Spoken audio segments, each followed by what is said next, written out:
बहुत ही दुखद घटना घटी।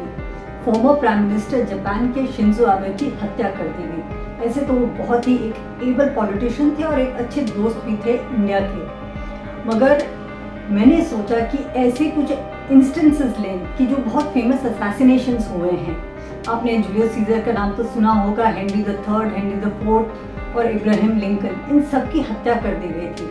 मगर अगर मैं टाइम पीरियड चूज करूं तो मैंने 20th सेंचुरी के फेमस असैसिनेशंस को चूज किया और सोचा कि इस वीडियो में बताऊं कि कौन से ऐसे असैसिनेशन हैं जिससे एक तरह से हिस्ट्री बिल्कुल बदल गई उनकी हत्या के बाद। ऐसे हत्या क्यों करते हैं लोग, क्यों असैसिनेशन करते हैं? या तो सत्ता बदलनी होती है या रिवेंज किलिंग होती है, कोई ग्राउस होता है। तो अगर हम 20th सेंचुरी का देखें तो एक लिस्ट बनती है 5-7 बहुत बड़े नाम, खासकर 7 मैंने चूज किए हैं केस स्टडीज को, जिससे एक तरह से पूरी तरह वर्ल्ड का हिस्ट्री बदल गया। शुरू करें 1914 से।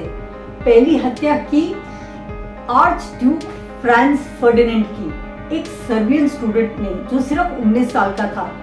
मगर मैंने क्यों ये केस चूज किया? हालांकि ये राजा नहीं थे, एक आर्च ड्यूक थे, एयर अपैरेंट थे, तो फिर मैंने क्यों ये केस चूज किया? क्योंकि ये एक इमीडिएट ट्रिगर था ये वर्ल्ड वॉर 1 के लिए। हुआ ये कि इनकी जैसे ही डेथ हुई और इनकी असैसिनेशन हुआ तो ऑस्ट्रिया हंगरी, जहाँ के ये आर्च ड्यूक थे, उन्होंने चढ़ाई कर दी सर्बिया पे और फिर एक चेन रिएक्शन शुरू हुआ। क्योंकि जब ऑस्ट्रिया हंगरी ने सर्बिया पे चढ़ाई की तो रशिया ने ऑस्ट्रिया और हंगरी पे अटैक कर दिया और इसके रिस्पॉन्स में जर्मनी ने रशिया पे अटैक कर दिया और उसके रिएक्शन में इंग्लैंड ने, ग्रेट ब्रिटेन ने और फ्रांस ने मिलकर चढ़ाई की जर्मनी पर और ऑस्ट्रिया हंगरी पे। और एक इस डेथ से, जो कि इमीडिएट ट्रिगर था, इतना चेन रिएक्शन हुआ और वर्ल्ड वॉर 1 हुई। तो ये बहुत ही महत्वपूर्ण घटना रही। उसके बाद चले 1918 में, वर्ल्ड वॉर जैसे ही खत्म हुआ उसका एक और फॉल आउट हुआ रशिया में। रशिया में जार निकोलस II थे, वो रेनिंग एम्परर थे, मगर इतना डिस्कॉन्टेंट हुआ कि वर्ल्ड वॉर 1 में रशिया का जो रोल था उसके अगेंस्ट इतनी जो लोगों के बीच में एक बोल्शेविक मूवमेंट या अपराइजिंग शुरू हुई और उन्होंने एक इंसिडेंट है कॉल्ड ब्लडी संडे रशिया का, जहाँ पे लोगों ने एक मोर्चा निकाला था और पैलेस की तरफ गए थे, मगर उन पे गोलियां बरसा दी गई थी। तो उस पे एक बहुत ही मन में लोगों के जो रॉयल फैमिली थी, जो रूलिंग किंग था, उसके अगेंस्ट उनके मन में बहुत ही एक नेगेटिव फीलिंग हो गई, जिसकी वजह से एक रेवोल्यूशन के तौर पे बोल्शेविक मूवमेंट शुरू हुआ। और निकोलस II जो जार थे, उनको पता चल गया कि अब उनके अगेंस्ट सारे सर्कमस्टेंसेस हो गए हैं और उनको कहा गया कि उनको और उनके परिवार को पैलेस से भाग जाना चाहिए। और उनके पूरे परिवार को इकट्ठा किया गया और उसके बगल के कमरे में उनको लेके गए कि आपको हम पैलेस से बाहर निकाल रहे हैं। मगर वहाँ पे खड़े थे एग्जीक्यूशनर्स बोल्शेविक मूवमेंट के और वो उन्होंने पूरे परिवार को, उनके बच्चों को, पत्नी को एक लाइन में खड़ा करके सबको मार दिया और उससे मोनार्की खत्म हो गई रशिया में। तो ये 2 बड़ी घटना वर्ल्ड वॉर 1 से कनेक्टेड थी। और उसके बाद चले एशिया और वहाँ चले इंडिया में। तो आप जानते हैं 1948 में महात्मा गांधी की डेथ हुई, नथुराम गोडसे ने की। उसके मन में ये था कि गांधी जी रिस्पॉन्सिबल थे पार्टीशन को लेके, तो इसलिए उसने 3 बुलेट गांधी जी के चेस्ट पे मारी और गांधी जी हे राम, उनके जो आखिरी शब्द थे ये कह के वो कोलैप्स कर रहे थे। उसके बाद हम चलेंगे अफ्रीका के कॉन्टिनेंट में। 1961 की बात है। वहाँ पे जो फर्स्ट प्राइम मिनिस्टर थे कॉन्गो के, वो थे पैट्रिस लुमुम्बा। और मैंने क्यों चूज किया कॉन्गो को? एक कारण है। एक तो वहाँ पे कॉन्गोस जो इंडिपेंडेंस मूवमेंट हुआ उसके वो हीरो थे। आप जानते हैं जिस तरह इंडिया के ऊपर राज किया ब्रिटेन ने, उस तरह से कॉन्गो पे राज किया था बेल्जियम ने। तो कॉलोनियल मास्टर्स, रूलर्स उनके थे बेल्जियम। और एक तरह से पूरे फ्रीडम मूवमेंट में पैट्रिस लुमुम्बा बहुत ही इन्वॉल्व रहे और वो पहले प्राइम मिनिस्टर बने।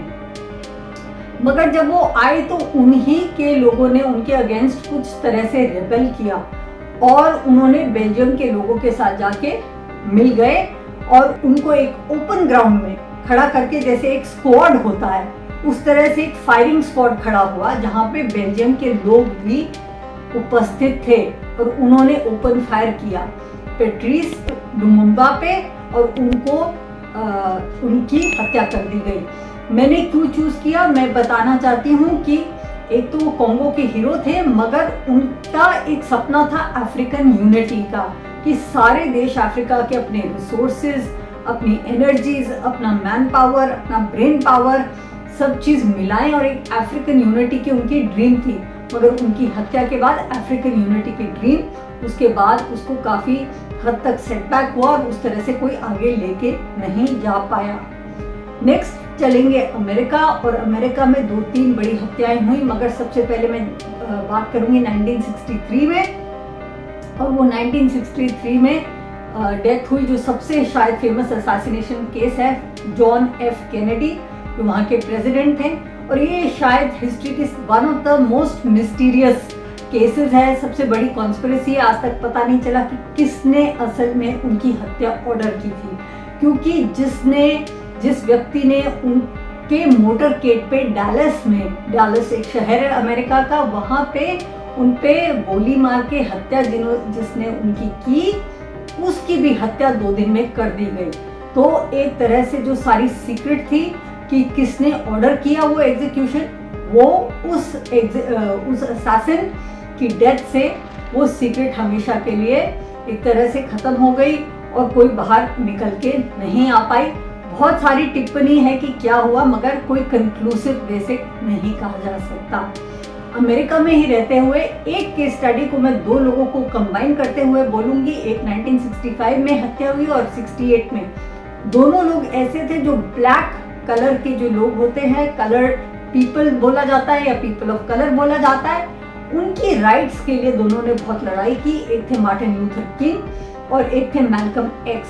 मार्टिन लूथर किंग एकदम गांधी जी से इंस्पायर्ड थे, नॉन वायलेंट मूवमेंट में बिलीव करते थे, और Malcolm x nation of Islam के साथ एक तरह से लिंक थे, वायलेंट मूवमेंट में, एक तरह से अग्रेशन में भी कहीं ना कहीं वो बिलीव करते थे। और दोनों की हत्या कर दी गई थी गोली मार के।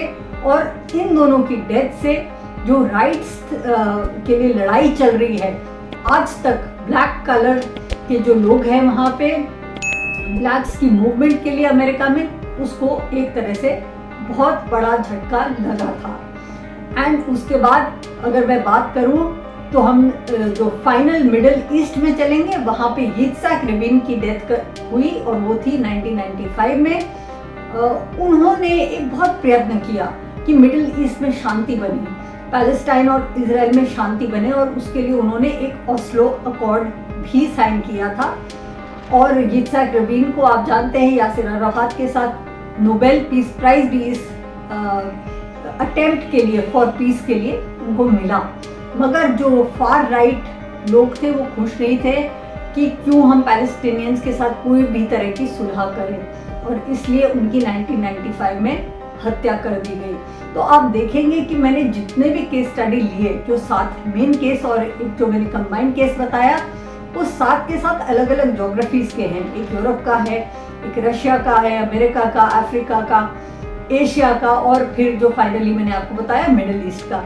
और सबकी हत्याओं से एक तरह से एक प्रवाह चल रहा था पॉलिटिक्स का, उसमें बदलाव आया इन सब की हत्याओं से। इसलिए इनकी हत्याएं शायद 20th सेंचुरी में सबसे इम्पोर्टेंट थी। ऐसे साउथ एशिया की तरफ देखा जाए तो आप देखेंगे साउथ एशिया में बहुत केस हैं डेथ्स के और असैसिनेशंस के। इंडिया में ही देखिए, इंदिरा गांधी की डेथ हुई, राजीव गांधी की डेथ हुई, अब देखिए श्रीलंका में भी मुहिम चल रही है, वहाँ पे पहले बांडरनायके की हत्या कर दी गई थी, प्रेमदासा की हत्या कर दी गई थी, बांग्लादेश में शेख मुजीबुर रहमान की हत्या कर दी गई थी, पाकिस्तान में जिया उल हक का प्लेन उड़ गया था, और आप जानते हैं फिर बेनज़ीर भुट्टो की हत्या कर दी गई थी। और फाइनली अगर मैं कहूँ तो नेपाल का एक बहुत ही यूनिक केस था, रॉयल मैसेकर हुआ था। आप जानते हैं प्रिंस दिपेंद्र ने अपने ही परिवार के सारे लोगों को मार दिया था ओपन फायर करके, हालांकि वो सब इकट्ठे बैठे हुए थे, किंग वीरेंद्र, क्वीन ऐश्वर्या, भाई बहन सब,